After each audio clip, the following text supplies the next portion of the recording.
Hey everyone, and welcome back to the Mark Prater podcast, where our aim is to connect our global family of churches with our executive director.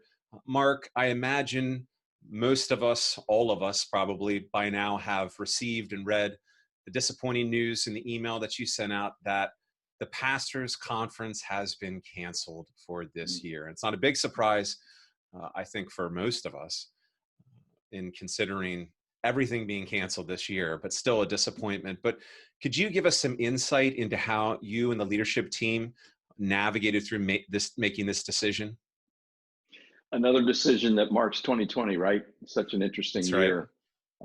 We really wrestled through this decision for several weeks as a leadership team because the thought of canceling our pastors' conference was just like no. Yeah.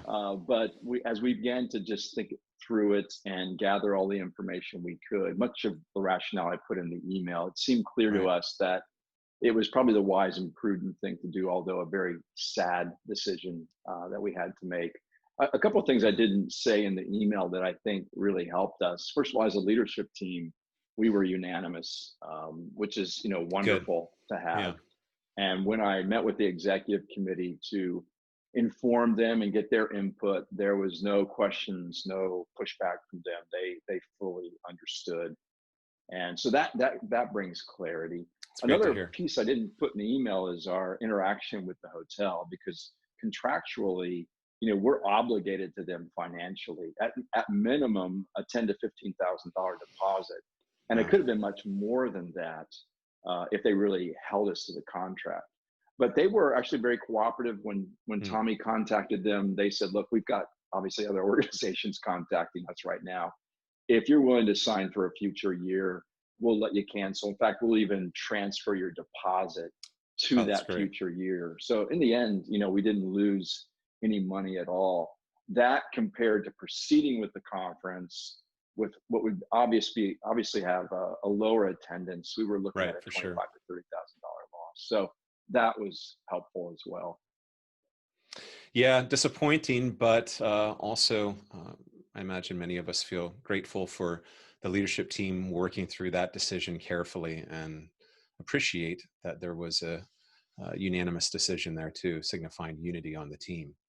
My Yes. first response to the email was to look at my wife and declare, well, it looks like an all-day Zoom meeting for me with this Council of Elders. Yes. Is that what we're looking at for the Council of Elders, a 10-hour Zoom meeting?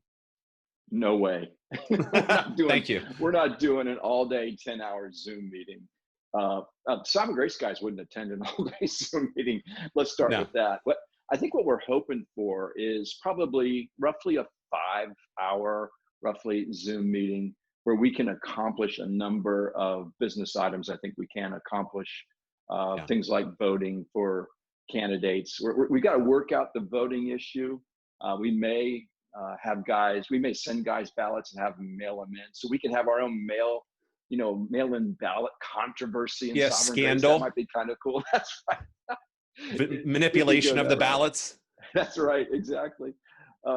But we'll figure out the voting, whether we do that electronically or guys mail in ballots beforehand.